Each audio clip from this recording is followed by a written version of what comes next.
Hello दोस्तों, नमस्कार। कैसे हो आप सब? उम्मीद करता हूँ बहुत ही अच्छे होंगे और हॉट और स्पाइसी तरीके से अपनी पढ़ाई को अंजाम तक पहुँचा रहे होंगे। तो चलिए मुद्दे की बात करते हैं। मुद्दे की बात ये है कि आज हमें कवर करना एक बहुत ही अच्छा और बहुत ही इंटरेस्टिंग टॉपिक जो है लिपिड। लिपिड एक बायोमोलिक्यूल है, या हम स्पेसिफिकली इसको मैं बोलूँ तो लिपिड इज फैट और उसका डेरिवेटिव, यानी फैट और उसके जो डेरिवेटिव्स होते हैं उनको ही हम लिपिड बोलते हैं। Fat and its derivatives are commonly known as lipids. Commonly उनको क्या बोलते हैं? लिपिड्स बोलते हैं। लिपिड भाई साहब एक बायो माइक्रोमोलिक्यूल है। क्या है? बायो माइक्रोमोलिक्यूल है। बायो माइक्रोमोलिक्यूल है लिपिड। ठीक है। लिपिड जो है किससे बनता है? लिपिड भाई साहब बनता है कार्बन, हाइड्रोजन और ऑक्सीजन से। ठीक है। सारे के सारे लिपिड्स ये मतलब यूनिवर्सल ऐसे एलिमेंट्स हैं जिनसे लिपिड्स बनते हैं, कार्बन, हाइड्रोजन और ऑक्सीजन। ठीक है। और ये जो इसके अंदर हाइड्रोजन और ऑक्सीजन है ना, इनका रेशियो 2:1 नहीं होता। ये बात क्यों बोली मैंने, मैं बताता हूँ। देखो, जैसे इससे पिछले वाले वीडियो में मैंने आपको कार्बोहाइड्रेट पढ़ाया था। सो कार्बोहाइड्रेट में मैंने बताया था कि वो भी कार्बन, हाइड्रोजन और ऑक्सीजन से मिलकर बनते हैं, और उनमें हाइड्रोजन और ऑक्सीजन का रेशियो मैंने बोला था ना 2:1 होता है। हाइड्रोजन और ऑक्सीजन का रेशियो कार्बोहाइड्रेट्स में 2:1 होता है, लेकिन ऐसा इनमें नहीं होता। बनते तो ये भी कार्बन, हाइड्रोजन और ऑक्सीजन से ही है भाई, लेकिन इनमें रेशियो हाइड्रोजन और ऑक्सीजन का 2:1 नहीं होता। ठीक है। और अगली एक बहुत ही खूबसूरत बात है कि इनमें अमाउंट ऑफ ऑक्सीजन जो है वो बहुत कम होता है। देखो, इसमें और कार्बोहाइड्रेट के बीच में कंपैरिजन किया जा रहा है। लिपिड और कार्बोहाइड्रेट में कंपैरिजन किया जा रहा है, कंपेयर किया जा रहा है दोनों को। तो हमें पता चल रहा है कि एक पहली बात तो 2:1 नहीं होता, और दूसरी बात ये कि इसके अंदर लिपिड में जो ऑक्सीजन प्रेजेंट होती है ना, ये ऑक्सीजन कंसिडरेबली बहुत कम होती है। ऑक्सीजन कंसिडरेबली बहुत कम होती है, कंसिडरेबली बहुत कम होती है। ऑक्सीजन क्या होती है? Considerably very less. ठीक है। लिपिड लिपिड लिपिड लिपिड ये वाटर में इनसॉल्युबल होते हैं। बताओ, वाटर में लिपिड क्या होते हैं? इनसॉल्युबल होते हैं, नहीं घुलते, नहीं घुलते। लेकिन जब है ना तुम इनको ऑर्गेनिक सॉल्वेंट से मिलाओगे ना तो ये मिलन कर लेंगे। जब तुम्हें इनको ऑर्गेनिक सॉल्वेंट से मिलाओगे तो क्या हो जाएगा? जब तुम इनको ऑर्गेनिक सॉल्वेंट से मिलवाओगे तो क्या होगा? ये उसमें सॉल्युबल हो जाएंगे, घुल जाएंगे ऑर्गेनिक सॉल्वेंट्स में। भैया मुझे ये तो बताओ ना कि ऑर्गेनिक सॉल्वेंट कौन से होते हैं? कौन से होते हैं ऑर्गेनिक सॉल्वेंट? ऑर्गेनिक सॉल्वेंट जैसे एग्जांपल बेंजीन। बेंजीन हूं मैं, मेरा नाम है बेंजीन, मेरा नाम है बेंजीन, ऐसी दिखती है बेंजीन ना। और एक एसीटोन, एसीटोन CH3 COCH3, ये एसीटोन है, एसीटोन हूँ सर मैं, ये बेंजीन है, ये ऑर्गेनिक सॉल्वेंट है। ये लिपिड ऑर्गेनिक सॉल्वेंट में सॉल्युबल होता है। ठीक है ना भाई? ओके।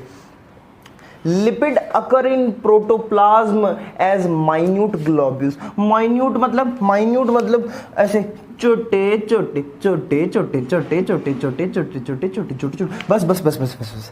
सो जो अपना ये लिपिड है, ये प्रोटोप्लाज्म में, सेल का प्रोटोप्लाज्म होता है ना, उसमें ये माइन्यूट ग्लोब्यूल्स की फॉर्म में प्रेजेंट होते हैं। Lipids occur in protoplasm as minute globules. ठीक है।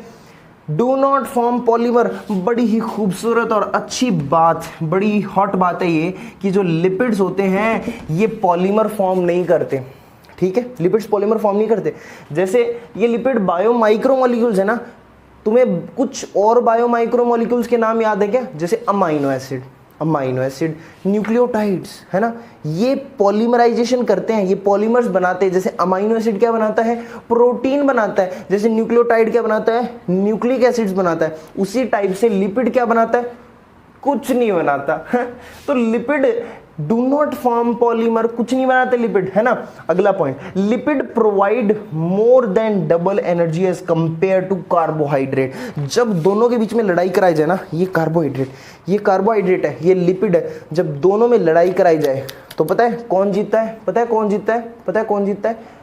लिपिड जीतता है। क्योंकि लिपिड जो है, ये जो लिपिड है, ये लिपिड मोर देन 2 टाइम्स, मतलब कार्बोहाइड्रेट से 2 गुना से भी ज्यादा एनर्जी प्रोवाइड करता है। जब इसका ऑक्सीडेशन होता है तब इससे बहुत ज्यादा एनर्जी निकलती है, जो 2 गुना से भी ज्यादा है। जैसे मान लो कार्बोहाइड्रेट को करने से जितनी एनर्जी निकल रही है ऑक्सीडाइज करने से, उसकी 2 गुना से भी ज्यादा एनर्जी लिपिड से निकलेगी। ये दमदार है, इसमें दम है, कुछ करने का इसमें दम है। Lipid provide more than double energy as compare to carbohydrate, ठीक है। एनिमल्स में, in animals fat are present in subcutaneous layer, अपनी स्किन में लेयर होती है सबक्यूटेनियस लेयर, तो लिपिड जो होते हैं वो सबक्यूटेनियस लेयर में प्रेजेंट होते हैं। लिपिड या हम बोल दे फैट, सो ये जो फैट या लिपिड हैं ये ह्यूमंस में सबक्यूटेनियस लेयर में प्रेजेंट होते हैं। याद रखोगे क्या इसको, कौन सी layer, subcutaneous layer, subcutaneous layer, and works as food reservoir. अब यार सबक्यूटेनियस लेयर में जो फैट प्रेजेंट होते हैं ये क्या होते हैं, ये एक्स्ट्रा वाले होते हैं। जैसे हमने कुछ खाया उसमें से जितना हमने काम लेना था ले लिया, बाकी का जो बचा ना उसको स्टोर किया जाता है सबक्यूटेनियस लेयर के अंदर, so food reservoir plus shock absorber. Shock absorber जैसे मान लो कि हमारी स्किन के ऊपर जो अपनी जैसे फैट की लेयर बन जाती है, फैट प्रेजेंट होता है, तो उसकी वजह से हमें अचानक से मतलब इंटरनली हमें ज़्यादा डैमेज नहीं होता, इंजरी नहीं होती, ये शॉक को एब्जॉर्ब कर लेता है, ठीक है। हमें मैकेनिकल शॉक से भी प्रोटेक्ट करता है, ठीक है। अगला पॉइंट है भाई साहब, lipid require less space for storage as compare to carbohydrate because lipid molecules are hydrophobic and condense. Lipid molecule hydrophobic होते हैं। इसका मतलब क्या हुआ, ये क्या होता है हाइड्रोफोबिक, मतलब इनको डर लगता है पानी से, डर लगता है पानी से, ये दूर रहते हैं पानी से, पास नहीं जाते पानी के। लिपिड मॉलिक्यूल क्या होते हैं मेरे को बता दो भाई, ये हाइड्रोफोबिक होते हैं, डर लगता है बेचारों को पानी से, हाइड्रोफोबिक होते हैं लिपिड मॉलिक्यूल, और डर लगता है तो ये कंडेंस हो जाते हैं, समझ रहे हो, ये कंडेंस होते हैं, मतलब एकदम पैक्ड, एकदम उलझे हुए एक जगह पे सिमट जाते हैं, कंडेंस होते हैं, समझ रहे हो ना कंडेंसेशन का मतलब। सो लिपिड मॉलिक्यूल कार्बोहाइड्रेट के कंपैरिजन में कंडेंस होते हैं, ठीक है, मतलब कम स्पेस कवर करते हैं। तो तभी यही कारण है कि लिपिड को स्टोरेज में यूज लिया जाता है ना। जब भी हमें फूड का स्टोरेज करना होता है एक्स्ट्रा फूड का, तो हम लिपिड की फॉर्म में करते हैं, ना कि कार्बोहाइड्रेट की फॉर्म में।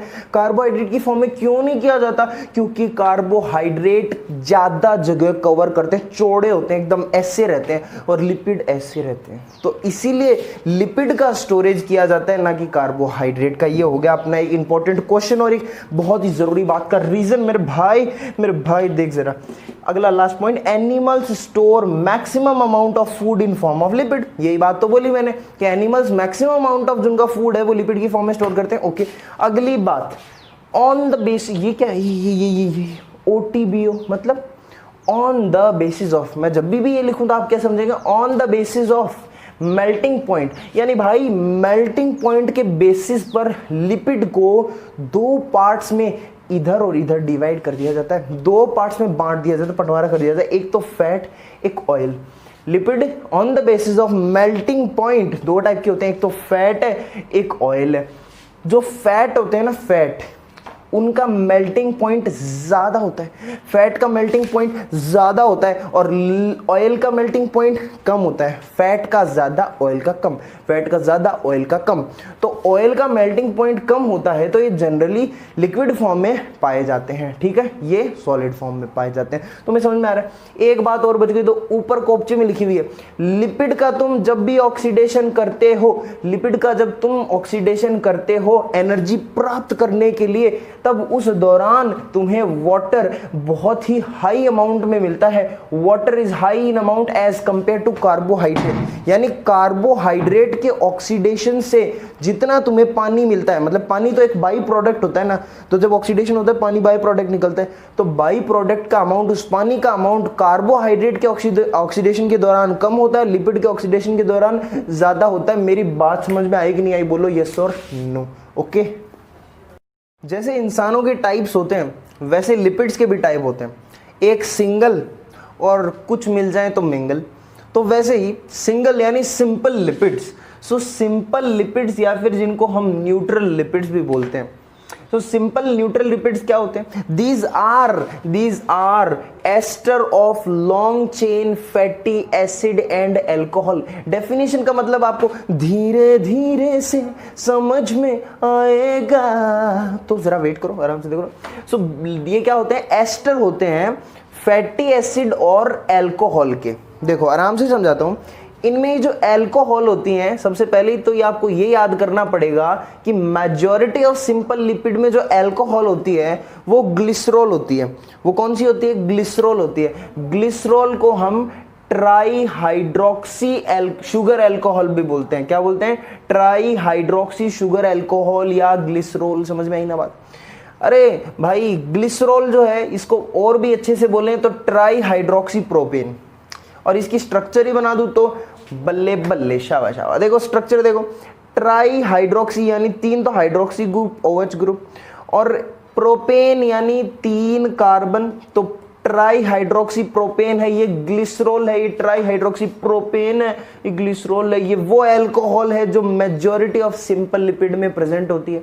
समझ रहे हो? ओके, तो ये चीज याद हो गई कि इसमें ये तो अल्कोहल होती है। ठीक है, अब मैं आपको ये समझाता हूं कि ये सिंपल लिपिड एक्चुअली होते क्या हैं। देखो, जब फैटी एसिड और अल्कोहल का मिलन होता है, समझ लो, फैटी एसिड और अल्कोहल का मिलन होता है, तब सिंपल लिपिड्स बनते हैं। ठीक है, लेकिन मिलन होगा तो कुछ मीडियम भी चाहिए बीच में। किसके थ्रू? दोनों जुड़ेंगे कैसे? जैसे मान लो ये हाथ है, ये हाथ है, दोनों कैसे जुड़ रहे हैं? किसी चीज के थ्रू जुड़ रहे हैं। तो वो चीज यहाँ पर, वो जो बॉन्ड होता है इनके बीच में, जो रिश्ता होता है, वो होता है एस्टर बॉन्ड। उस बॉन्ड को बोलते हैं एस्टर बॉन्ड। कैसे बनता है बताते हैं अभी।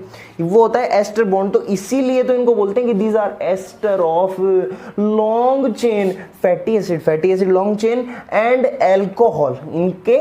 इनके बीच में जब एस्टर बॉन्ड बन जाता है तो सिंपल लिपिड बोलते हैं उसको। ठीक है, अब आगे जरा ध्यान से समझो। 3 molecules of fatty acid linked with 1 molecule of glycerol, यानी 3 ये फैटी एसिड है, 3 फैटी एसिड बेचारे एक ग्लिसरॉल के पास आएंगे, बोलेंगे बॉन्ड बनाएगा। फैटी एसिड पूछ रहा बॉन्ड बनाएगा, ग्लिसरॉल बोल रहा है बनाऊंगा। तो बोले क्या होगा जब हम दोनों मिलेंगे, तो क्या फायदा होगा? फायदा क्या है? तो वो बोलेगा पानी निकलेगा और लिपिड बन जाएगा। देखो समझा रहा हूं, 3 फैटी एसिड के मॉलिक्यूल, यानी ये देखो मैंने 3 फैटी एसिड बनाए, RCOOH, RCOOH, RCOOH, ये 3 फैटी एसिड के मॉलिक्यूल्स हैं। ठीक है, ये एक ग्लिसरॉल के मॉलिक्यूल के साथ मिलते हैं। एक ग्लिसरॉल का मॉलिक्यूल, ये देखो ग्लिसरॉल दिख रहा है ना, ट्राई हाइड्रोक्सी प्रोपेन, वैसा ही है। इधर तो मैंने बनाया था इसको उधर की तरफ करके, और यहाँ पे OH इधर लगाए। सो ये ग्लिसरॉल हो गया। तो तीनों ने मिलकर के इस एक पे आक्रमण किया और बनाया, घपाघप की बॉन्ड बनाया। बॉन्ड बना, कैसे बना देखो मैं बताता हूँ। तीनों इन्होंने सेटिंग की बीच में कि तू अपना OH दे, मैं अपना H देता हूँ।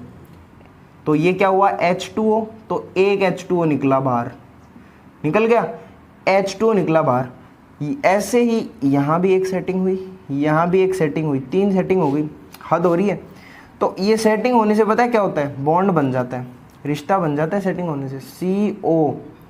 CO, फिर यहाँ पे O लिख दूँ, फिर ये वाला बॉन्ड बन चुका है यहाँ पर, और CH2। ठीक है, RCOOCH ये जुड़े हुए हैं आपस में, और ये यहाँ से ये CH2। मेरे भाई मेरे भाई मेरे भाई मेरे प्रा, देख से रहा इधर। सो इनके बीच में रिश्ता बन चुका, और ये जो रिश्ता बना है, ये जो इनका जो ये नतीजा हुआ है ना, यही तो है हमारा सिंपल लिपिड। ये जो नतीजा है यही तो है सिंपल लिपिड। समझ रहे हो? यही तो है सिंपल लिपिड। तो ये अपना सिंपल लिपिड, या मैं इसको ट्राइग्लिसराइड बोल दूं क्या?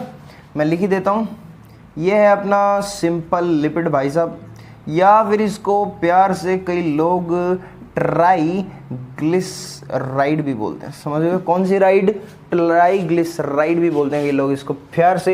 एक पॉइंट बताना है, सिमिलर और different fatty acid participate in composition of A fat molecule. जैसे ये अपना फैट मॉलिक्यूल आ गया, सिंपल लिपिड आ गया, सो इसके फॉर्मेशन में, जैसे यहाँ पर ये RCOH है ना, तो ये R वेरिएबल ग्रुप है, कुछ भी हो सकता है। सो इसीलिए बोला गया है कि सिमिलर, जैसे यहाँ पर सिमिलर और डिफरेंट फैटी एसिड, जैसे मान लो यहाँ पर ये फैटी एसिड, 3 फैटी एसिड होते हैं ना, तो जैसे मान लो ये पहला फैटी एसिड, ये दूसरा फैटी एसिड, ये तीसरा फैटी एसिड, तो बात ये बोली जा रही है कि सिमिलर और डिफरेंट, यानी ये तीनों एक जैसे भी हो सकते हैं और या अलग अलग भी हो सकते हैं। तीनों एक जैसे भी हो सकते हैं फैटी एसिड, या तीनों अलग अलग भी हो सकते हैं, जो कि क्या बनाते हैं, सिंपल लिपिड बनाते हैं। ठीक है, सिमिलर और different fatty acid participating composition of A fat molecule. लेकिन अब यहाँ पे केवल फैट मॉलिक्यूल बोला गया, ध्यान देना, यहाँ पर सिंपल लिपिड नहीं बोला है। मैंने तो आपको सिंपल लिपिड के तरीके से समझा दिया, लेकिन फैट मॉलिक्यूल बोला है यहाँ पे। फैट का मतलब अगले ने स्पेसिफाई नहीं किया है कि ये सिंपल लिपिड की बात कर रहा है या फिर कंपाउंड लिपिड की बात कर रहा है, क्योंकि फैट तो मतलब होता है लिपिड, ठीक है। लेकिन लिपिड को जब क्लासिफाई करते हैं तो पता चलता है कि सिंपल लिपिड होते हैं, कुछ कंपाउंड लिपिड होते हैं, फिर कॉन्जुगेट लिपिड्स होते हैं। सो इसमें ये स्पेसिफाई नहीं किया गया कि सिंपल लिपिड है या कंपाउंड लिपिड है। तो दोनों ही लिपिड्स में जो फैटी एसिड होते हैं वो सेम भी हो सकते हैं और डिफरेंट भी हो सकते हैं। But simple lipid contain 2 type of fatty acid. लेकिन इसके बावजूद जो सिंपल लिपिड्स होते हैं ना, जो जिन्हें हम अभी पढ़ रहे हैं, ये सिंपल लिपिड्स में 2 टाइप के फैटी एसिड होते हैं, contains 2 type of fatty acid. 2 type के कौन से fatty acid, that is a suspense. अभी खोलूंगा थोड़ी देर में, देख लो जरा, खुद ही देखना अपनी आंखों से, अपनी स्क्रीन पर।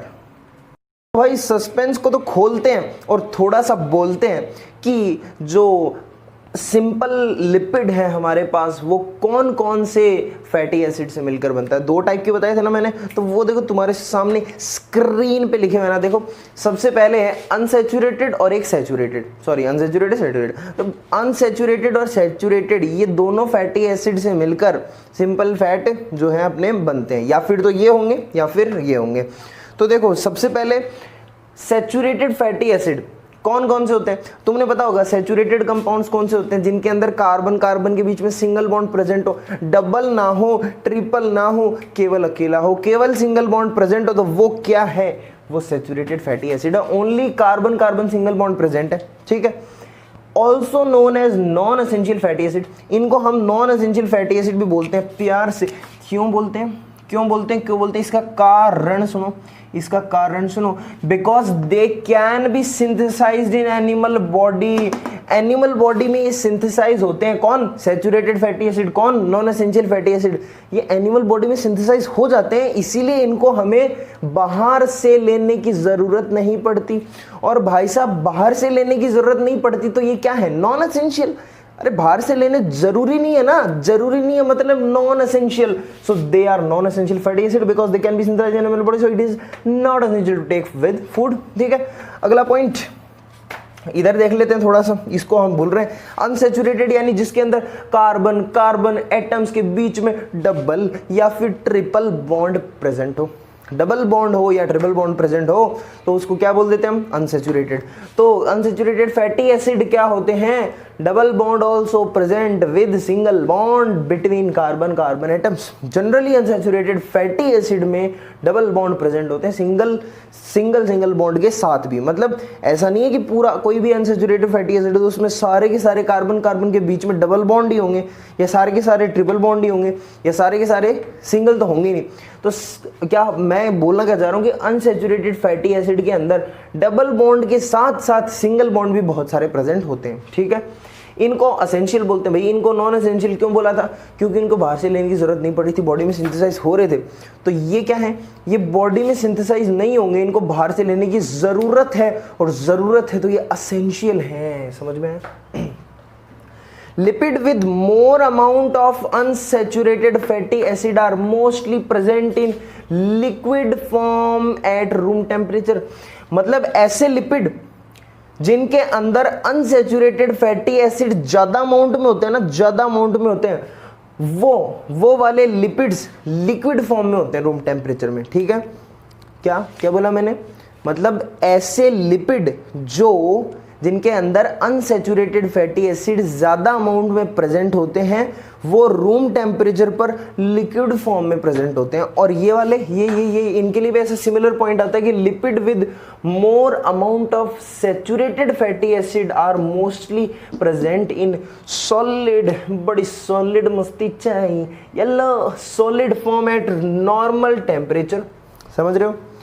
तो मतलब ऐसे लिपिड जिनमें ज़्यादा सैचुरेटेड फैटी एसिड प्रेजेंट है तो वो तो सॉलिड होंगे रूम टेम्परेचर पर, और जिनमें लिक्विड, जो लिक्विड होते हैं रूम टेम्परेचर, उनमें अनसैचुरेटेड फैटी एसिड ज़्यादा होता है। ओके, अगला बात, एग्जाम्पल देख लो ना, जैसे एग्जाम्पल बटर है, घी है, इनमें saturated fatty acid high amount में होता है, तो ये सॉलिड ही तो होते हैं, घी है, बटर है। ये कोकोनट ऑयल, मस्टर्ड ऑयल, इनमें अनसैचुरेटेड ज़्यादा अमाउंट में, ये लिक्विड है रूम टेम्परेचर पे भाई।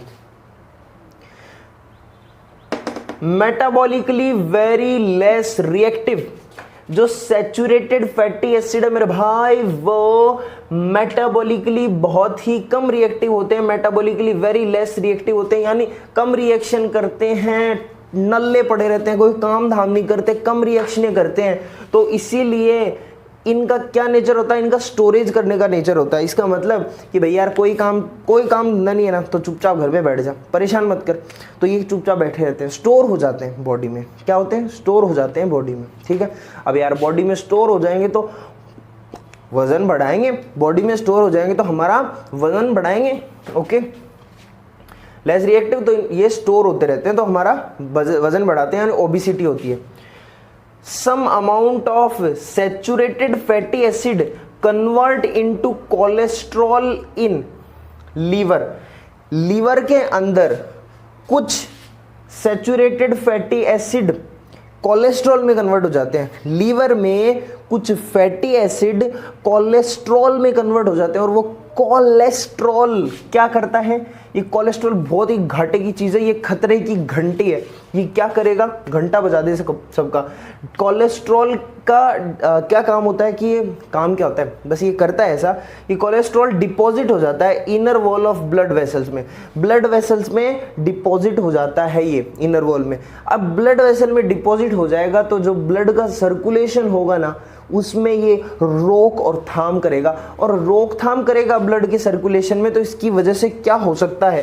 सुनो, ब्लड प्रेशर इंक्रीज हो सकता है, ब्लड प्रेशर इंक्रीज हो सकता है, और बहुत सारी कार्डियोवैस्कुलर डिजीजेस हो सकती हैं जो आपको सर्कुलेटरी सिस्टम में बड़ी ही डिटेल से पढ़ाई जाएंगी, किसमें? सर्कुलेटरी सिस्टम में। सो ब्लड प्रेशर इंक्रीज होता है और बहुत सारी कार्डियोवैस्कुलर डिजीजेस भी इससे हो सकती हैं।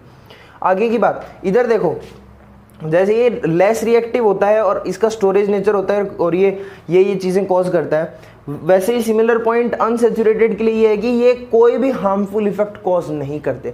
कोई भी हार्मफुल इफेक्ट कॉज क्यों नहीं करते? क्योंकि ये नल्ले नहीं है, ये कोई काम करते हैं, और ये कोई काम करते हैं तो अपने काम में लगे रहते हैं चुपचाप, दूसरे से कोई मतलब नहीं। तो अपने काम में लगे रहेंगे तो ये ऐसा कुछ नहीं करेंगे, वेसल्स में डिपॉजिट नहीं होंगे, कुछ घाटा तो किसी को करेंगे नहीं, अपना काम करते रहेंगे चुपचाप। मेटाबॉलिकली एक्टिव होते हैं, कोई भी हार्मफुल इफेक्ट शो नहीं करते, ठीक है। जैसे ये देखो, mostly animal fat contain high amount of saturated fatty acid. जानवर होते हैं ना, जानवर एनिमल्स, उनके अंदर saturated fatty acid high amount में होते हैं। यानी जानवरों में मोस्टली एनिमल्स में जो फैट होता है उसमें सैचुरेटेड फैटी एसिड ज़्यादा होता है। एनिमल्स में जो फैट है उसके अंदर सैचुरेटेड फैटी एसिड ज़्यादा है, ठीक है। और जो प्लांट्स में जो फैट होता है ना, ये देखो गलत जगह इशारा कर रहा हूँ, प्लांट्स में जो फैट है, प्लांट्स का जो फैट है उसके अंदर अनसैचुरेटेड फैटी एसिड ज़्यादा मिलेंगे आपको। प्लांट्स में तो अनसैचुरेटेड ज़्यादा मिलेंगे, और एनिमल्स में ये, प्लांट्स में ये, एनिमल्स में ये, प्लांट्स में ये, एनिमल्स में ये, प्लांट्स में ये, एनिमल्स में ये, प्लांट में ये, एनिमल में ये, प्लांट में ये, एनिमल में ये। याद हो गया? सो प्लांट्स में अनसैचुरेटेड फैटी एसिड ज़्यादा होते हैं और एनिमल्स में सैचुरेटेड ज़्यादा होते हैं। जैसे एग्जाम्पल में बताऊँ, ये पाल्मेटिक एसिड है और ये स्टेरिक एसिड है। याद करना, रटना बहुत इंपॉर्टेंट है, इन याद रखना। पाल्मेटिक एसिड एक 16 कार्बन का एसिड है। पाल्मेटिक एसिड 16 कार्बन का होता है, पाल्मेटिक एसिड 16 कार्बन का, स्टेरिक 18 का, P16 और S18, ठीक है, ये आपको याद रखना। इधर देखो, ऑलिक एसिड ऑलिक एसिड 1, ये 1 क्या बता रहा हूँ मैं, ये नंबर ऑफ डबल बॉन्ड्स हैं। मैं यहाँ पे मेंशन करूँ क्या? ये 1 2 3 4 क्या हैं? ये नंबर ऑफ डबल बॉन्ड्स हैं बेटा।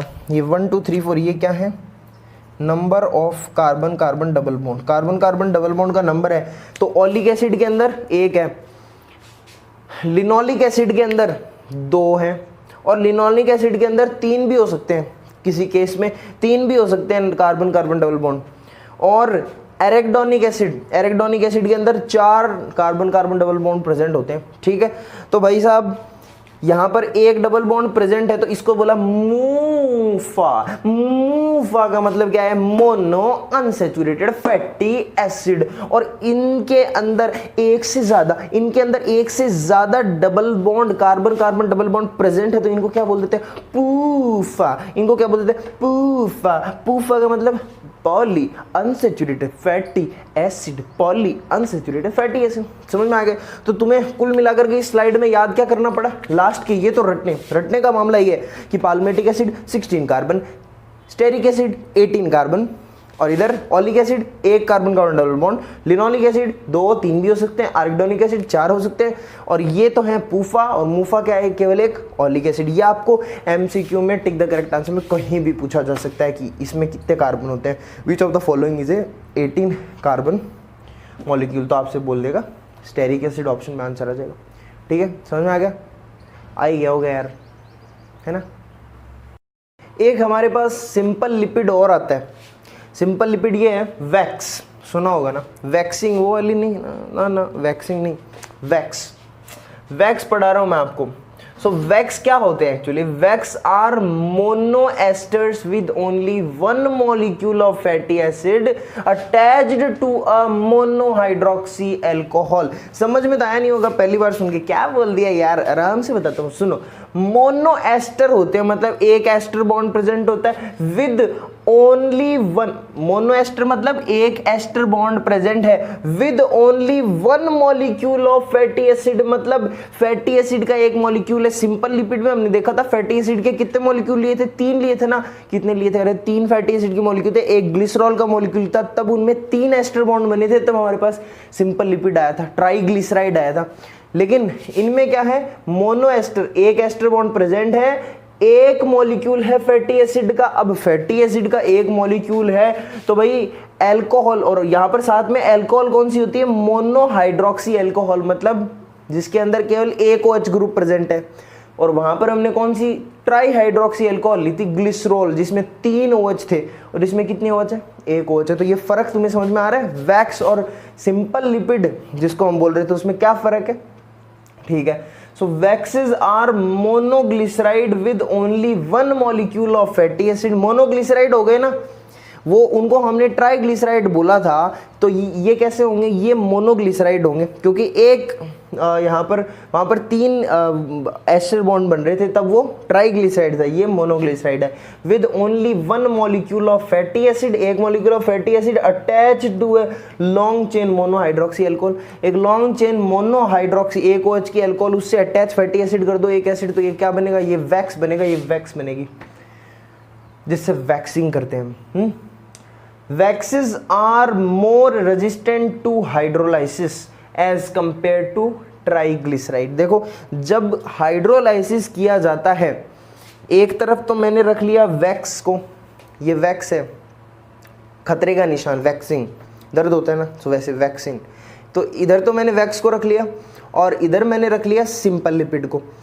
तो भाई साहब यहाँ पर बोला गया है कि wax are more resistant to hydrolysis, मतलब जो वैक्स हैं अगर तुम इनका हाइड्रोलाइसिस करोगे तो तुम्हें बड़ी दिक्कतों का सामना करना पड़ेगा, बड़ी तुम्हें मुश्किल होगी।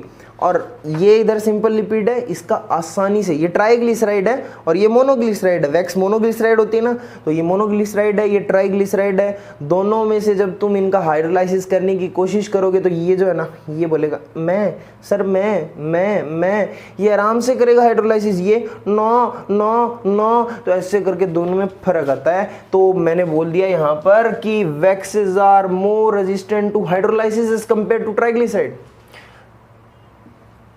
Wax have an important role in protection from water insoluble coating on hair and skin in animals and stems, leaves and fruits of plants। समझ रहे हो?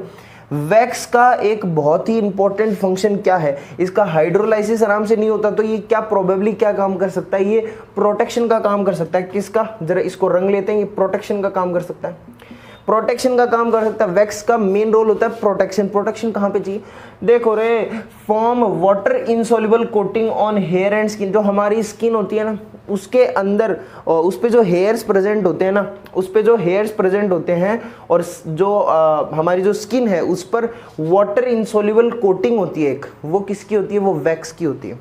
वैक्स की water insoluble coating on hair and skin of animals and stem, plants की जो stem है उस पर और लीव्स पर, प्लांट की लीव्स पर, ताकि जो अपना रेस्पायरेशन होता है जिसके वाटर लॉस होता है ना, ट्रांसपीरेशन, तो वो कम हो, उसको रिड्यूस करने के लिए और प्रोटेक्शन की वजह से। एंड फ्रूट्स ऑफ प्लांट, इन पर इसकी कोटिंग होती है ताकि प्रोटेक्शन कर सके।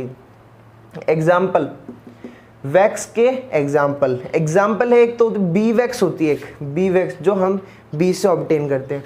एक होती है स्पर्मेसिटाई। स्पर्मेसिटाई ये कहाँ प्रेजेंट होती है wax, spermaceti in skull of whale and dolphin. ये तुम सारे याद करोगे अच्छे से। Spermaceti in skull of whale and dolphin, ठीक है, व्हेल एंड डॉल्फिन के स्कल में, ठीक है। इसको याद कैसे कर सकते हो, स्पर्मेसिटाई, स्पर्म यानी स्पर्म का जादू व्हेल और डॉल्फिन के सर चढ़कर बोल रहा है। Skull of whale and dolphin, spermaceti. Carnauba which occur on leaves, stem and fruit, ठीक है। एक आदमी ने क्या किया, एक पेड़ से पत्तियां और एक्चुअली इसकी स्टेम भी तोड़ दी और उसकी फ्रूट्स निकाल लिए और इनको एक कार में रख करके बाजार बेचने के लिए जा रहा है। Carnauba which occur on leaves, stem and fruit, पता चल गया लोकेशन। सिरुमिन और ईयर वैक्स, ये तो याद ही करना यार। ईयर वैक्स जो होता है ना अपना, सिरुमिन जिसको बोलते हैं, ये कहाँ प्रेजेंट होगा, इन एक्सटर्नल ऑडिटरी मिएटस, जो अपना ये छेद है ना बाहर वाला पर्दे के इधर का, ईयर ड्रम के इधर का, सो ये एक्सटर्नल ऑडिटरी मिएटस है। एक्सटर्नल ऑडिटरी मिएटस के अंदर सिरुमिन वैक्स प्रेजेंट होता है, ईयर वैक्स जिसको बोलते हैं। एक है लेनोलिन और कोलेस्ट्रॉल एस्टर, एक है लेनोलिन और कोलेस्ट्रॉल एस्टर। ये कहाँ प्रेजेंट होता है, occur in blood sebum and gonadal duct as lubricating agent. ये लेनोलिन कहाँ प्रेजेंट होता है, ये ब्लड में प्रेजेंट होता है, सीबम में प्रेजेंट होता है। सीबम क्या होता है, जैसे अपनी सिबेशियस ग्लैंड्स होती है ना स्किन में, वो जो एक ऑयली सिक्रीशन सा करती हैं जिससे स्किन मॉइस्ट रहती है ना, वो सीबम होता है। एंड गोनेडल डक्ट, जो अपनी गोनेडल डक्ट है उसके अंदर ये एज ए ल्यूब्रिकेटिंग एजेंट काम करता है। कौन, लेनोलिन, याद करने का तरीका। Also obtain from wool of ship, जो वैक्स है ना ये हम कहाँ से और ऑब्टेन कर सकते हैं, ये वूल ऑफ शिप से भी ऑब्टेन करते हैं। शिप को खड़ा करो, कपड़े उतार तेरे, जल्दी कपड़े उतार, तो वैसे करके उसके कपड़ों से मिलती है, उसके कपड़े उतरवा के हम वैक्स ऑब्टेन कर सकते हैं, ठीक है। तो ये क्या बताया मैंने आपको, ये मैंने वो बताया कि भाई वैक्स है वो कहाँ कहाँ प्रेजेंट होती है, कहाँ कहाँ से हम उसको ऑब्टेन कर सकते हैं। मैंने आपको तरीके बताए याद करने के। वैक्स ये बताया, वैक्स को मोनोग्लिसराइड बोलते हैं, ये जरा ध्यान में रखने ना, वैक्स को मोनोग्लिसराइड बोलते हैं। एक एस्टर बॉन्ड प्रेजेंट है, एक फैटी एसिड होता है और अल्कोहल कौन सी होती है, मोनोहाइड्रोक्सी अल्कोहल, जिसके अंदर एक OH ग्रुप प्रेजेंट हो, ठीक है। This is all about wax, complete. So अपना सिंपल लिपिड या न्यूट्रल फैट तो हो चुका है खत्म। अब हमें पढ़ना है कंपाउंड लिपिड या फिर कॉन्जुगेटेड लिपिड। बोलो क्या पढ़ना है, कंपाउंड लिपिड या फिर कॉन्जुगेटेड लिपिड। सो देखो इसमें इसके बहुत सारे टाइप है। ये एक टाइप का डिराइव्ड लिपिड बोल सकते हो आपकी, भाई सिंपल लिपिड है, उसमें कुछ जोड़ तोड़ के कुछ और बनाए, उससे कुछ डिराइव कर रहे हैं, वो डिराइव टाइप का ये। तो इसमें सबसे पहले आते हैं फॉस्फोलिपिड। फॉस्फोलिपिड को फॉस्फेटाइड भी बोलते हैं और कई लोग फॉस्फेलिपिन्स भी बोलते हैं, लेकिन ज़्यादा ज्ञान ज़रूरत तो है नहीं, तो इसीलिए तुम फॉस्फोलिपिड याद रखो। फॉस्फोलिपिड जो है ये most abundant type of lipid है प्रोटोप्लाज्म में। प्रोटोप्लाज्म में मोस्ट अबंडेंट टाइप के लिपिड कौन से हैं? बोलो ना, कौन से हैं? ये हैं फॉस्फोलिपिड। ठीक है, अब इसकी कंपोजिशन क्या है? ये फॉस्फोलिपिड कैसे बनते हैं? देखो, 2 मॉलिक्यूल लगेंगे फैटी एसिड के, देख लो, फैटी एसिड के 2 मॉलिक्यूल लगेंगे, एक मॉलिक्यूल ग्लिसरॉल का लगेगा, H3PO4 प्लस कोई नाइट्रोजिनस कंपाउंड। ठीक है, ये आपको याद रखना है। फॉस्फोलिपिड कैसे बनता है? 2 molecules of fatty acid, 1 molecule of glycerol, एक H3PO4, एक नाइट्रोजनस कंपाउंड। एक बार फिर जरा एक बार आंखें बंद करके बोलो, 2 molecules of fatty acid, 1 molecule of glycerol, H3PO4 plus nitrogenous compound. बहुत इजी है, याद हो गया। अब देखो जरा, कुछ इनके बारे में बात करते हैं, फॉस्फोलिपिड्स के बारे में कुछ इनकी जानकारी लेते हैं। Phospholipids have both hydrophilic polar and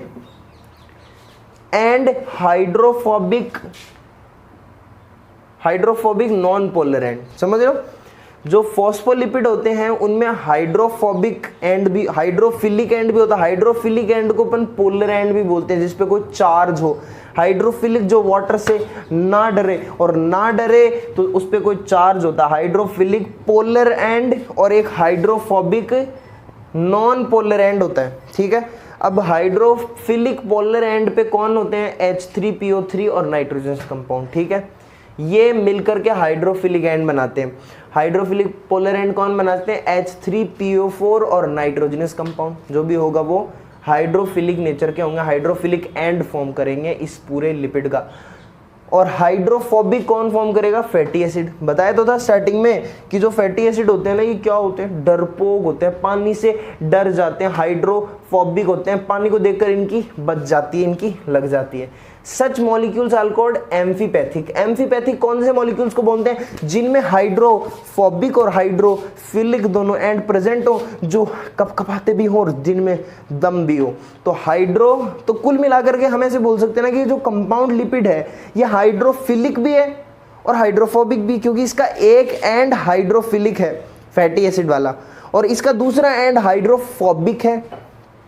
गलत बोल दिया ना, मैं उल्टा बोल दिया शायद। हाइड्रोफोबिक एंड तो है पानी वाला, कौन सा हाइड्रोफोबिक एंड कौन सा? जो पानी से डरता है, वो फैटी एसिड वाला। और हाइड्रोफिलिक कौन सा है? जहां पर नाइट्रोजनस कंपाउंड प्रेजेंट है और जहां पर क्या प्रेजेंट है? H3PO4 प्रेजेंट है। ऐसे कंपाउंड जिनके अंदर दोनों हाइड्रोफिलिक हाइड्रोफोबिक पार्ट प्रेजेंट हो, उसे बोलते हैं एम्फीपैथिक। बोलो क्या बोलते हैं? एम्फीपैथिक। जैसे जो एसिड और बेसिक दोनों प्रॉपर्टी शो करते हैं उसको एम्फोटेरिक बोलते हैं, उसी तरीके से इसको क्या बोलते हैं? एम्फीपैथिक बोलते हैं। इसको क्या बोलते हैं? एम्फीपैथिक बोलते हैं। Due to this property phospholipid form biomolecular layer in cell membrane. इसी प्रॉपर्टी के कारण, इस प्रॉपर्टी के कारण ये जो लिपिड्स हैं, ये फॉस्फोलिपिड जो है ना, ये फॉस्फोलिपिड जो अपनी सेल मेम्ब्रेन होती है ना, उस सेल मेम्ब्रेन की जो मेम्ब्रेन है ना, जो मेम्ब्रेन है वो बनाते हैं। इसी प्रॉपर्टी के कारण एम्फीपैथिक जो होते हैं, इस प्रॉपर्टी के कारण ये हमारी जो सेल होती है उसकी मेम्ब्रेन फॉर्म करते हैं। एक सेल की मेम्ब्रेन फॉर्म करते हैं। मेम्ब्रेन में आपने सुना होगा, मेम्ब्रेन किसकी बनती है? प्रोटीन प्लस लिपिड की बनती है, और वहां पर लिपिड मेनली होते हैं फॉस्फोलिपिड। यहीं से याद कर लो। Due to this property phospholipid form biomolecular layer in cell membrane. ठीक है, सम बायोलॉजिकली इंपॉर्टेंट फॉस्फोलिपिड। कुछ फॉस्फोलिपिड हैं बायोलॉजिकली इंपॉर्टेंट जो आपको याद रखने, जैसे सबसे पहले है लेसिथिन और फोस्फोटाइडल कोलिन, जिसको बोला जाता है। बोलो साथ साथ में बोलते रहो ताकि याद हो तुम्हें। लेसिथिन या फिर फोस्फोटाइडल कोलिन। लेसिथिन या फोस्फोटाइडल कोलिन। जो ये लेसिथिन है, इसके अंदर नाइट्रोजनस कंपाउंड जो होता है वो होता है कोलिन। नाइट्रोजनस कंपाउंड होता है लेसिथिन के अंदर, कौन सा? कोलिन।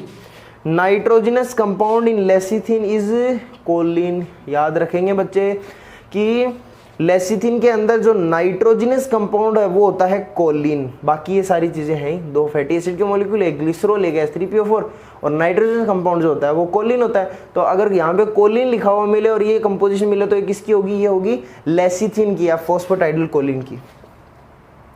दूसरे नंबर पे सिफेलिन। गौर से देखो अपनी स्क्रीन पर। Cephalin, similar to lecithin but nitrogenous compound is ethanol amine. मतलब ये जो अपना सिफेलिन है ना, सिफेलिन लेसिथिन के जैसा ही है, सिफेलिन लेसिथिन के जैसा ही है, लेकिन फ़र्क क्या है? एक फ़र्क ये है कि यहाँ पर नाइट्रोजिनस कंपाउंड जो है वो है इथेनॉल अमाइन। इथेनॉल अमाइन मतलब आपको कहीं भी क्वेश्चन में देखा हुआ मिले 2 molecule of fatty acid plus glycerol plus H3PO3 plus nitrogen compound आपको लिखा हुआ मिल जाए इथेनॉल अमाइन, तो आप क्या समझेंगे कि वो क्या लिखा हुआ है, किसकी कंपोजिशन लिखी हुई है? वो लिखी हुई है सिफेलिन की कंपोजिशन। और अगर यहाँ पर आपको कोलिन लिखा हुआ मिल जाए नाइट्रोजन कंपाउंड, तो कोलिन फॉस्फेटाइल कोलिन लेसिथिन, ठीक है, ओके। सिफेलिन कहाँ प्रेजेंट होता है? It occur in nervous system, egg York and blood platelets. Cephaeline कहाँ प्रेजेंट होता है? सिफेलिन जो फॉस्फोलिपिड है ये कहाँ प्रेजेंट है? ये प्रेजेंट है नर्वस टिश्यू में, नर्वस सिस्टम में, एग यॉक में और ब्लड प्लेटलेट्स में। अगला स्फिंगोलिपिड्स। स्फिंगोलिपिड्स या फिर स्फिंगोमाइलिन ज़्यादा फेमस है। ज़्यादा फेमस क्या है? स्फिंगोमाइलिन। ये स्फिंगोमाइलिन क्या होता है? स्फिंगोमाइलिन, आपने माइलिन शीथ नाम सुना होगा 10th क्लास में या कहीं। माइलिन शीथ क्या होती है? जो अपने नर्व्स होते हैं उनके अंदर जो बीच वाला उसका एक्सॉन वाला पार्ट होता है उस पर कुछ शीथ होती है, बाहर की तरफ कवरिंग होती है, उनको बोलते हैं माइलिन शीथ। हाँ सही समझे, सही आपने सही पकड़ा है बिल्कुल कि ये उसी से रिलेटेड है, स्फिंगोलिपिड्स और sphingomyelin. Sphingomyelin similar to lecithin but in place of glycerol it contain an amino alcohol sphingosine.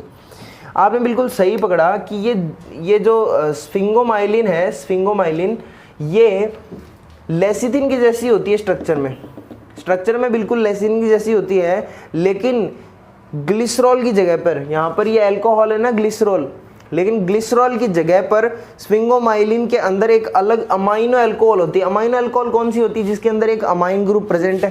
तो एक अमाइनो अल्कोहल होती है स्फिंगोसिन। कौन सी? स्फिंगोसिन। और ये स्फिंगोमाइलिन कहाँ मिलता है? एग्जाम्पल आपको याद है माइलिन शीथ के अंदर कहाँ मिलता है? माइलिन शीथ इन नर्वस सिस्टम। उसके बाद में एक ये 3 एक्स्ट्रा वाले याद नहीं करने, फॉस्फोटाइडल सीरीन, ये भी फॉस्फोलिपिड्स होते हैं। फॉस्फोटाइडल सीरीन, फॉस्फोटाइडल इनोसिटोल और प्लाज्मोलोजेंस, ये जो हैं आपको याद नहीं करने, अपने सिलेबस के अकॉर्डिंग नहीं है। क्या क्या है? 3 फॉस्फोटाइडल सीरीन, फॉस्फोटाइडल इनोसिटोल और प्लाज्मोलोजेंस, ठीक है। तो ये अपन ने पढ़ा फॉस्फोलिपिड के बारे में या फॉस्फोटाइड या फॉस्फोलिपिड्स के बारे में, बात पूरी हो गई। अगले टाइप का डिराइव्ड लिपिड हमारे पास आता है ग्लाइकोलिपिड। ग्लाइकोलिपिड यानी नाम से समझ में आ रहा है, जैसे फॉस्फोलिपिड पहला था उसमें क्या था? फॉस्फोरस, H3PO4 था, है ना। तो उसी टाइप से यहाँ पर क्या होगा, कुछ GLY से रिलेटेड होता, वो होता है गैलेक्टोज। मतलब यहाँ पर क्या होगा? गैलेक्टोज होगा। ग्लाइकोलिपिड क्या होता है? एक फैटी एसिड प्लस स्फिंगोसिन और प्लस एक गैलेक्टोज, ठीक है। एक फैटी एसिड, एक स्फिंगोसिन प्लस गैलेक्टोज। जब मैंने आपको शुगर्स पढ़ाई थी तो मैंने उसमें बताया था कि जो गैलेक्टोज होता है वो कभी भी फ्री फॉर्म में एग्जिस्ट नहीं मिलेगा, आपको अकेला नहीं मिलेगा, वो किसी ना किसी के साथ प्रेजेंट होता है। तो आप देख लो यहाँ पर किसके साथ प्रेजेंट है? यहाँ पर ग्लाइकोलिपिड के साथ प्रेजेंट है, ठीक है। गैलेक्टोज को हम वहाँ पे ब्रेन शुगर भी बोलते थे ना, ब्रेन शुगर। अब आगे पढ़ो जरा, एग्जाम्पल इस ग्लाइकोलिपिड के कुछ एग्जाम्पल है, जैसे सेरिब्रोसाइड और ganglioside. Cerebroside occur in white matter of brain. ये क्या है? ये अरे वाइट मैटर यार, white occur in white matter of brain. Cerebroside एक टाइप का ग्लाइकोलिपिड है जो ब्रेन के वाइट मैटर में मिलता है, ठीक है, दिमाग में। तभी तो गैलेक्टोज को ब्रेन शुगर बोलते हैं। गैंग्लियोसाइड नर्व गैंग्लियंस में मिलता है, occur in nerve ganglia and spleen. These also contain, ये जो अपना गैंग्लियोसाइड है इसके अंदर एन एसिटाइल म्यूरामिक एसिड भी प्रेजेंट होता है। क्या प्रेजेंट होता है उसके अंदर? एन एसिटाइल म्यूरामिक एसिड भी प्रेजेंट होता है।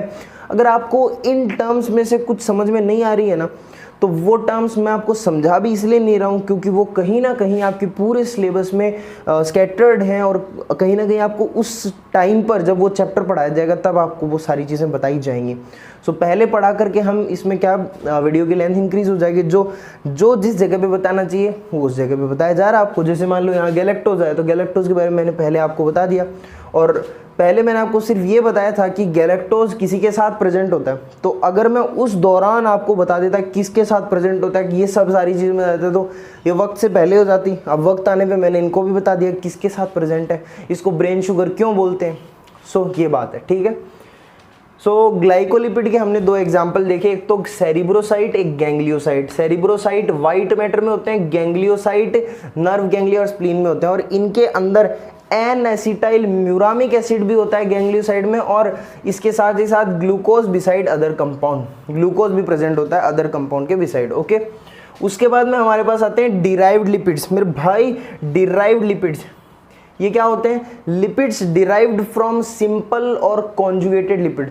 लिपिड जो कॉन्जुगेटेड और सिंपल लिपिड से डिराइव किए जाएं उनको भाई क्या बोलते हैं? उनको डिराइव्ड लिपिड्स बोलते हैं। These are complex in structure, बड़े कॉम्प्लेक्स होते हैं, बड़े कॉम्प्लेक्स होते हैं स्ट्रक्चर में। कौन कॉम्प्लेक्स होते हैं? डिराइव्ड लिपिड, ठीक है। और ये वाटर में इनसॉल्युबल होते हैं। डिराइव्ड लिपिड वाटर में तो इनसॉल्युबल हैं और ऑर्गेनिक सॉल्वेंट्स में सॉल्युबल है, ठीक है भाई साहब। स्टीरॉइड सबसे पहला डिराइव्ड लिपिड, अभी डिराइव्ड लिपिड भी बहुत सारे होते हैं, जैसे स्टीरॉइड्स हैं सबसे पहले नंबर पर। स्टीरॉइड्स एग्जिबिट टेट्रासाइक्लिक, आपको स्टीरॉइड के बारे में पढ़ना है। स्टीरॉइड्स क्या होते हैं? स्टीरॉइड डिराइव्ड लिपिड्स होते हैं, ठीक है। और सबसे पहले बोला गया है कि इनकी टेट्रासाइक्लिक स्ट्रक्चर होती है, यानी 4 साइकिल्स प्रेजेंट है इनकी स्ट्रक्चर में। एग्जिबिट टेट्रासाइक्लिक स्ट्रक्चर कॉल्ड, अब ये जो टेट्रासाइक्लिक स्ट्रक्चर है इसका नाम दिया जाता है साइक्लो पेंटो पर हाइड्रोफेनेथ्रीन न्यूक्लियस। वैसे आपको ये नाम याद नहीं रखना है, घबराना मत इसको देख के, नाम याद नहीं रखना है, बस आपको ये याद रखना है कि ये स्टीरॉइड जो होती है इनकी टेट्रासाइक्लिक स्ट्रक्चर होती है कुछ ऐसी सी। और अगर ज़्यादा ही पढ़ने का शौक है तो फिर साइक्लो पेंटो पर हाइड्रोफेनेथ्रीन न्यूक्लियस, ठीक है। उसके बाद में स्टीरॉइड्स को भी हम फर्दर क्लासिफाई करते हैं on the basis of functional group. Functional group के बेसिस पर कि भाई ये जो कंपाउंड है ये स्टीरॉइड है, उनके अंदर कौन कौन से फंक्शनल ग्रुप प्रेजेंट है, एल्डिहाइड है, कीटोन है, या फिर कोई एसिडिक ग्रुप प्रेजेंट है, उसके बेसिस पे हम स्टीरॉइड्स को भी फर्दर क्लासिफाई कर देते हैं। जैसे सबसे पहले स्टीरॉन्स, स्टीरॉन्स जो होते हैं ना ये कीटोनिक स्टीरॉइड्स होते हैं, कीटोनिक स्टीरॉइड्स होते हैं। अरे तुम्हें समझ में आ गया ना, कीटोनिक स्टीरॉइड मतलब कीटोनिक ग्रुप यहाँ पर प्रेजेंट है, ठीक है। Example sex hormones, sex hormones क्या होते हैं? स्टीरॉन्स होते हैं, उनके अंदर कीटोनिक ग्रुप प्रेजेंट होते हैं, और कुल मिलाकर के क्या बोल देते हैं? स्टीरॉइड्स। समझ रहे हो? स्टीरॉइड्स। एड्रीनोकॉर्टिकॉइड्स, एड्रीनोकॉर्टिकॉइड्स आप पढ़ेंगे ये सारी चीज़ें बहुत ही डिटेल से। ये हार्मोन्स वगैरह इनके फंक्शंस आप नर्वस सिस्टम में, एंडोक्राइन सिस्टम में, रिप्रोडक्शन इन ऑर्गेनिजम्स में, इनमें आप अच्छे से पढ़ेंगे इनको, सेक्स हार्मोन और एड्रीनोकॉर्टिकॉइड्स। उसके बाद में इकाइडिसोन हार्मोन, ये आप जरूर यहाँ पे याद कर लेना। ये सारी चीज़ें याद तो अभी करनी है लेकिन अब समझोगे आप कहीं और इनको। जैसे इकाइडिसन हार्मोन जो होता है ये इंसेक्ट में प्रेजेंट होता है, इकाइडिसन हार्मोन ऑफ इंसेक्ट, ये भी एक स्टीरॉन है, ये कीटोनिक स्टीरॉइड है इकाइडिसन हार्मोन। और एक होता है डायोस्जेनिन, डायोस्जेनिन ये याम प्लांट से ऑब्टेन किया जाता है। ये डायोस्जेनिन जो स्टीरॉइड है ये याम प्लांट से ऑब्टेन किया जाता है। याम प्लांट को डायोस्कोरिया भी बोलते हैं। क्या बोलते हैं? डायोस्कोरिया बोलते हैं। ये डायोस्जेनिन, डायोस्कोरिया से डायोस्जेनिन ऑब्टेन होता है। और ये डायोस्जेनिन एंटी फर्टिलिटी पिल्स को बनाने में काम में लिया जाता है। बोलो क्या काम में लिया जाता है? एंटी फर्टिलिटी ड्रग्स को बनाने में काम में लिया जाता है। ओके, उसके बाद में आते हैं हमारे पास बाइल एसिड्स। सबसे पहला हमने पढ़ा स्टीरॉन्स, स्टीरॉइड का टाइप सबसे पहले स्टीरॉन। एक अब आते हैं बाइल एसिड्स। बाइल एसिड्स के अंदर क्या होता है? Bile juice contain different types of steroid acids. Bile juice जो होता है ना, लीवर जो सिक्रीट करता है, उसमें डिफरेंट टाइप के स्टीरॉइड जूसेस होते हैं, डिफरेंट टाइप के स्टीरॉइड जूसेस होते हैं जिनको बोला जाता है बाइल एसिड्स, ठीक है। एग्जाम्पल जैसे आपने सुना होगा या सुनोगे डाइजेस्टिव सिस्टम में cholic acid, lithocholic acid, cholic acid, lithocholic acid बहुत ज़रूरी है भाई, याद कर लेना। यही मैं इस पे जितने स्टार लगाऊं उतने कम है। ये देखो मैं लगा देता हूँ, ये देखो 1 तारा, 2 तारा, 3 तारा, 4 तारा, 5 तारा, बहुत इंपॉर्टेंट, ठीक है।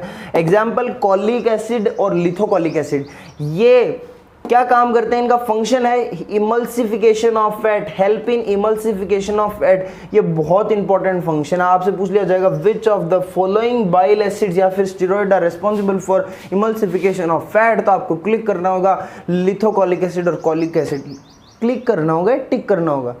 देखो टिक तो ऑफलाइन के टाइम पे करते थे, अब ऑनलाइन चल रहा है तो अब क्लिक करना है, ठीक है। So cholic acid, lithocholic acid help in emulsification of fat. बात खत्म। हमने क्या पढ़ा, डिराइव लिपिड्स के पार्ट्स पढ़े, अभी कंप्लीट नहीं हुए, अभी एक और आएगा, ठीक है। तो चलो देखते हैं। डिराइव लिपिड पढ़ना स्टार्ट किया था और डिराइव्ड लिपिड में भाई साहब सबसे पहले हमने देखा था स्टीरॉइड्स, और स्टीरॉइड्स के भी क्लासिफिकेशन किया था on the basis of functional group जो उनमें प्रेजेंट है, और फंक्शनल ग्रुप के प्रेजेंस के बेसिस पे हमने बाइल एसिड और स्टीरॉन पढ़ा, और अभी तीसरे नंबर पे हमारे पास आता है स्टीरोल। सो बेटा जी स्टीरोल क्या होता है, sterol these are alcoholic steroids, मतलब इसमें फंक्शनल ग्रुप कौन प्रेजेंट है, एल्कोहल, दारू बदनाम है इसमें steroid. So sterols are alcoholic steroids. Steroid का एक बहुत ही फेमस एग्जाम्पल है, बहुत ज़्यादा फेमस, ऐसा मानो कि बहुत ज़्यादा फेमस एग्जाम्पल है कोलेस्ट्रॉल। क्या है, कोलेस्ट्रॉल, नाम तो सुना ही होगा, नाम तो सुना ही होगा। कोलेस्ट्रॉल, कोलेस्ट्रॉल क्या होता है, इसको पेरेंट स्टीरॉइड भी बोलते हैं, इसको वो जो पेरेंट स्टीरॉइड भी बोलते हैं, क्या बोलते हैं, पेरेंट स्टीरॉइड बोलते हैं कोलेस्ट्रॉल को। क्यों, abundantly occur in brain, nervous tissue, adrenal gland और स्किन। अच्छा मैंने ये नहीं बताया, मैंने बताया पेरेंट स्टीरॉइड क्यों बोलते हैं, क्योंकि जो स्टीरॉइड्स होते हैं उसके अंदर इसका बहुत ही अहम रोल होता है, ठीक है, और बहुत ही ज़्यादा इंपॉर्टेंट स्टीरॉइड है, बहुत ज़्यादा इसके रोल्स ज़्यादा बड़े बड़े हैं, और मतलब सबसे जो मेन इसमें स्टीरॉइड है वो कोलेस्ट्रॉल है, इसलिए इसको पेरेंट स्टीरॉइड बोलते हैं। और इससे, इस पेरेंट स्टीरॉइड से बहुत सारे और स्टीरॉइड्स भी बनते हैं, इसीलिए इसको पेरेंट बोला जाता है। और ये कहाँ मिलता है अपन को, occur in brain, nervous tissue, adrenal gland, skin. ये कहाँ मिलता है बच्चों, आपको ब्रेन में मिलता है, नर्वस टिश्यू में मिलता है, एड्रिनल ग्लैंड में मिलता है, स्किन में मिलता है। समझ में आया, कहाँ मिलता है, ये ब्रेन में मिलता है, या आपको नर्वस टिश्यू में मिलता है, या आपको एड्रिनल ग्लैंड में मिलता है, और स्किन में मिलता है कोलेस्ट्रॉल। ओके सही बात है भाई। कोलेस्ट्रॉल को बहुत सारे लोग most decorated micromolecule in biology भी बोलते हैं, मतलब सबसे सजा धजा बहुत ही सुंदर बायो माइक्रोमोलिक्यूल इसको बोला जाता है कोलेस्ट्रॉल को, ठीक है। कोलेस्ट्रॉल से ही, कोलेस्ट्रॉल का एक डेरिवेटिव होता है, मतलब इसको पेरेंट स्टीरॉइड बोलते हैं, तो इससे क्या बनता है, इससे बनता है 7D हाइड्रोकोलेस्ट्रॉल। क्या बनता है बोलो, 7D हाइड्रोकोलेस्ट्रॉल। और ये 7D हाइड्रोकोलेस्ट्रॉल क्या है, इस कोलेस्ट्रॉल का डेरिवेटिव है, और ये स्किन में प्रेजेंट होता है, स्किन में प्रेजेंट होता है। और भाई साहब ये एक प्रोविटामिन है, क्या है, प्रोविटामिन होता है। विटामिन तो नाम सुना होगा ना, तो ये प्रोविटामिन है, यानी विटामिन के पहले वाली चीज है ये, मतलब विटामिन जिससे बनता है ना उसके पहले वाली चीज है। सो वही वाली बात है, देखो जब 7D हाइड्रोकोलेस्ट्रॉल से यूवी रेज इस पर आकर गिरती हैं, जब इस पर यूवी रेज आकर गिरती हैं तो क्या बनता है, तो बनता है कोलेकैल्सिफेरॉल, कोलेकैल्सिफेरॉल बनता है, जिसको हम विटामिन डी बोलते हैं। समझ रहे हो, जब यूवी रेज इंटरेक्ट करती हैं 7D हाइड्रोकोलेस्ट्रॉल से तो उससे कोलेकैल्सिफेरॉल बनता है, जिसको विटामिन डी बोलते हैं। बहुत जरूरी बात, बहुत इंपॉर्टेंट क्वेश्चन आपसे पूछ ले कोई विटामिन डी क्या है, तो आप क्या बोलोगे, कोलेकैल्सिफेरॉल, ठीक है, अच्छी बात है भाई। अब कोलेस्ट्रॉल, कोलेस्ट्रॉल के अलावा भी स्टीरोल्स के और एग्जाम्पल हैं, जैसे एग्जाम्पल नंबर 2 एर्गोस्टीरोल। एर्गोस्टीरोल ये ऑयल सीड्स में मिलेगा आपको, और ये एर्गोट फंजाई होती है एक, और एक फंजाई है यीस्ट, इनमें आपको ये देखने को मिलता है एर्गोस्टीरोल। इसके अलावा ज़्यादा इन्फॉर्मेशन याद रखने की ज़रूरत नहीं है। एक होता है कोप्रोस्टीरोल, कोप्रोस्टीरोल आपको फीकल मैटर में मिलता है, फीकल मैटर ओके पता ही होगा आपको, एक्सक्रीटरी मटेरियल, फीकल मैटर में आपको मिलता है कोप्रोस्टीरोल। और ये कोलेस्ट्रॉल बनता कैसे है? Formed by decomposition of cholesterol by colon bacteria. जो अपना कॉलम होता है ना, लार्ज इंटेस्टाइन का पार्ट, उसमें बैक्टीरिया होते हैं, वो लोग कोलेस्ट्रॉल का डिकम्पोजिशन करते हैं, उसकी वजह से कोलेस्ट्रॉल बनता है। तो आपको कोई पूछ ले कि कोलेस्ट्रॉल कैसे बनता है, तो आपको पता होना चाहिए कि it is formed by decomposition of cholesterol के डिकम्पोजिशन से बनता है। ठीक है, ये हमारा खत्म होता है यहीं पर स्टीरॉल, और स्टीरॉल के साथ साथ ही हमारे डिराइव्ड जो लिपिड में एक स्टीरॉइड का पार्ट था वो भी खत्म होता है। ठीक है, जैसे हमने स्टार्ट किया था डिराइव्ड लिपिड से। डिराइव्ड लिपिड में पहले हमने स्टीरॉइड्स पढ़े, स्टीरॉइड्स के बाद में अब हमें पढ़ना है क्रोमोलिपिड्स के बारे में। सो ये देखो हेडिंग आपके सामने चल के आई है अपनी स्क्रीन पर, क्रोमोलिपिड्स। क्रोमोलिपिड्स को हम टर्पीन भी बोलते हैं। ये सारे नाम तुम याद करते जाओगे अच्छे से, इनका रट्टा मार मार मार, अब की बार आपको रट्टा मारना है। इसका ऑल्सो कॉल्ड टर्पीन। क्रोमोलिपिड्स को टर्पीन भी बोला जाता है। बोलो क्या बोला जाता है? टर्पीन बोला जाता है। मोस्ट कॉम्प्लेक्स लिपिड इन प्रोटोप्लाज्म। जो अपना प्रोटोप्लाज्म है ना भाई, प्रोटोप्लाज्म में सबसे कॉम्प्लेक्स लिपिड कौन है? वो है क्रोमोलिपिड, या फिर जिसको टर्पीन बोलते हैं। ठीक है, और आगे की बात, मोस्ट कॉम्प्लेक्स लिपिड इन प्रोटोप्लाज्म। एग्जाम्पल, इस क्रोमोलिपिड के एग्जाम्पल्स हैं कैरोटिनॉइड। कैरोटिनॉइड एक क्रोमोलिपिड है। विटामिन ए, ई और के, vitamin A, vitamin E, vitamin के, विटामिन ए, विटामिन ई और कैरोटिनॉइड, और एक नेचुरल रबर। बेटा जी एक नेचुरल रबर को तुम क्लास 12 में केमिस्ट्री में सेकेंड वाली जो बुक है उसमें पॉलीमर चैप्टर पढ़ोगे, उसमें आपको पता चलेगा कि नेचुरल रबर को पॉलीटर्पीन भी बोलते हैं, क्योंकि ये टर्पीन का पॉलीमर होता है। ठीक है, so natural rubber, polyterpene, vitamin A K, carotenoid. अगली बात, composed of repeating polyterpene units. बहुत सारी पॉलीटर्पीन यूनिट से मिलकर के क्रोमोलिपिड्स बने हुए होते हैं। जैसे मैं आपको एक पॉलीटर्पीन मतलब आपको मैं एक टर्पीन की स्ट्रक्चर बताता हूँ। ये टर्पीन की स्ट्रक्चर है, ये टर्पीन की स्ट्रक्चर है, देख रहे हो ना, ये टर्पीन की स्ट्रक्चर। ऐसी बहुत सारी मिलकर क्या बनाती हैं? क्रोमोलिपिड बनाती हैं। ठीक है, सो इसी के साथ हमारा लिपिड आखिरी सांसें गिनता हुआ ख़त्म हो चुका है। और अभी आप क्या करेंगे? इसके नोट्स अच्छे से लिखेंगे, ज़रूरत पड़े तो वीडियो वापस देखेंगे, और साथ में गुनगुनाते हुए, गाते हुए, और बहुत ही मस्ती और मज़े से सारा अच्छे से रट लेंगे, और उसके बाद में इसके कुछ क्वेश्चन सॉल्व करेंगे। आपका फंडा क्लियर एग्जाम्पल।